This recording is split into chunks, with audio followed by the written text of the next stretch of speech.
Hello, guys, welcome back to Wolf Recaps. Today, I'm going to explain an action film called Two Guns. Spoilers ahead. Watch out and take care. The movie starts with two cops breaking into the bank and stealing $45 million of CIA's money, so let's begin the recap. The movie opens with Michael Stigman and Robert Bobby Trench pulling up to a diner in a one-horse town. Conveniently, there's a small savings and loan across the street. While Stigman grabs a booth and flirts with the waitress, Trench purchases a safe deposit box while casing the joint. Done, he hops across the street to the diner. Trench asks about their donuts, to which the waitress eagerly extols their quality. They order some to go while Stigman runs to the bathroom. Moments later, he has set off the fire alarm. Stigman tosses his lighter onto the short order grill, starting a quickly spreading grease fire. They step out just as the explosion blows out the window. Freeze frame and a title reads 1 week earlier. The same pair is driving to visit their buddy El Toro at Papi Greco's ranch in Sonora, Mexico. Turns out Toro was skimming, and he was beheaded. Bobby hands over a package of bootleg passports and receives an envelope of cash. He was expecting cocaine, but Greco is twitchy after Toro's betrayal. Trench hands back the cash and tells Greco to keep the passports. Now Greco owes Bobby a favor. Stepping outside, Stigman is being a real wise ass. Greco's henchmen have buried several chickens up to their necks in the yard. However, even these easy targets are too difficult to kill. After taunting them hilariously, he grabs a gun and kills them all in rapid succession. The boy has skills. Heading back to the US, their car is stopped at the border by a lot of gun-wielding troops. Taken into separate interrogation rooms, it's here we learn that Trench is actually an embedded DEA agent. The coke he was supposed to have was evidence against Papi Greco. Since that failed, Trench's boss Jessup wants to pull him out. Trench lies and says he's close to flipping the newly headless Toro. He just needs a little more time. Jessup agrees and releases the pair. Later, we catch Trench and Deb at a motel in a post-coital conversation.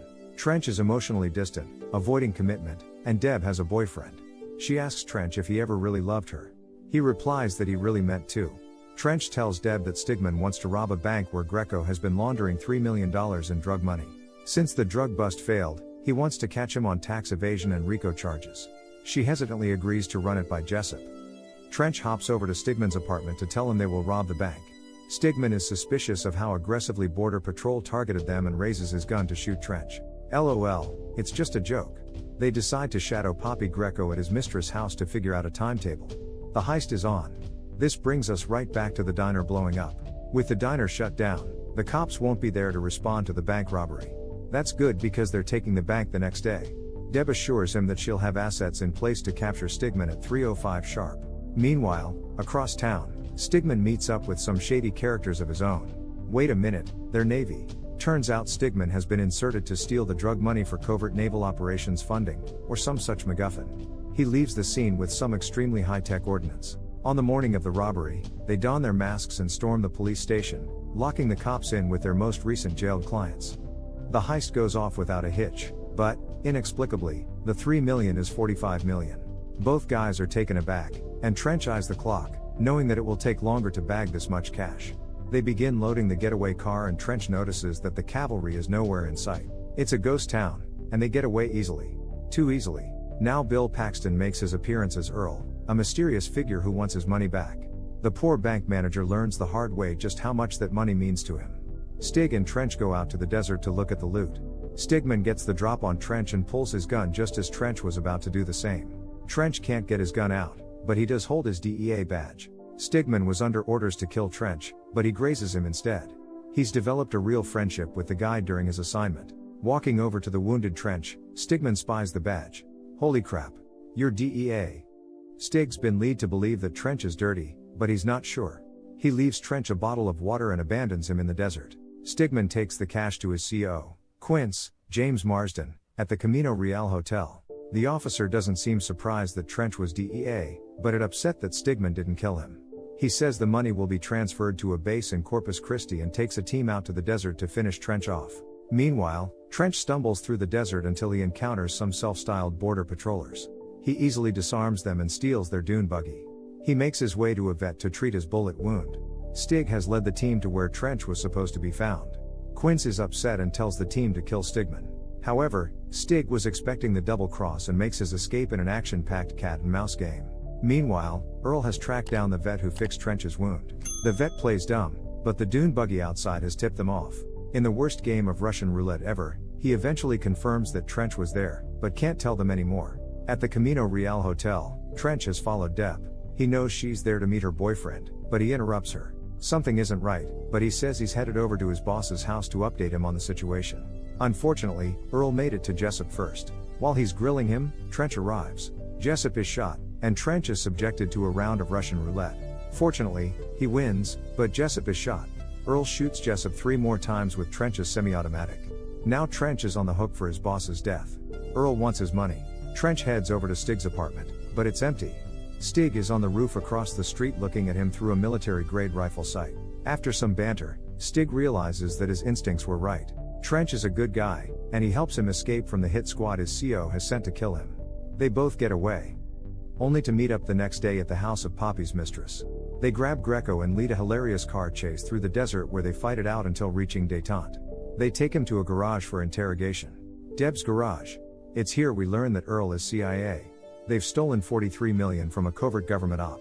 While Trench talks to Deb in the kitchen, Stig informs that there is someone's here. It's another hit squad. In the midst of the confusion, Poppy escapes. Trench, Stig, and Deb hop into a car and speed off. Just as Trench is grilling Deb on how Stig's people knew where to find him, they get smashed by a heavy truck and are instantly surrounded by Poppy's crew. Poppy has them hanging upside down in a barn at his ranch. He pisses on his own hands before grabbing an axe handle and working them over. Stig and Trench reveal that they have the money and will deliver it to Poppy. Suddenly, Poppy is called from the barn. Earl is here. Earl's condescending attitude annoys Poppy and he decides to take Earl's money from him. The fellas have 24 hours to get it back to him or Deb will die. After they cross the border, they steal a car to get onto base. They stop off at an old Navy buddy's shop to get some additional gear and head to the base. Except, there's no plan to get onto the base where Quinn has the loot. Improvising an insane gate crash, Stigman drops Trench off at Quinn's office while he leads the MPs on a wild goose chase. Stopping at the Admiral's offices, he tells his amazing story while Trench confronts Quinn at the office.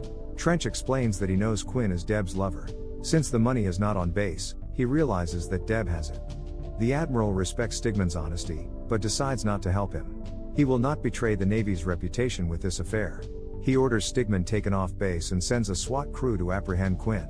In the resulting confusion, Quinn escapes and Trench improvises an explosion to cover his getaway. He grabs an MP vehicle and heads back to save Deb. She knows it's too late for her and tells Greco that Trench has no idea where the money is. Besides, Greco was going to kill them both anyway. Poppy calls Trench and hands the phone to Deb. She tearfully apologizes to him as he tries to convince her to tell Greco he has the money. She really meant to love him. Too late. Greco kills her with Trench still on the line. He meets Stig at the buddy's shop. Stig wants revenge. To kill them all, but Trench is defeated. He loved Deb after all. There's no more fight left in him. After the long drive from Corpus, Trench makes it home. Deb's dead body has been dropped off there. He is visibly shaken but notices a ring Deb wore during their hookups. She always shifted the ring to the other hand as she left Trench in their motel room. A flashbulb goes off. He heads back to the room and discovers the money in the baseboard of the bed. He calls Earl to arrange a meetup. Cut to Stig at Poppy's ranch. He's driven the getaway car there and claims to have the money in the trunk. He's one guy versus a ranch full of bloodthirsty drugs. Quinn is there with a strike team that takes out some of Poppy's troops with an RPG. While Quinn and Poppy are negotiating a split of the money, Earl swoops in with a military helicopter. Now all that's missing is the money.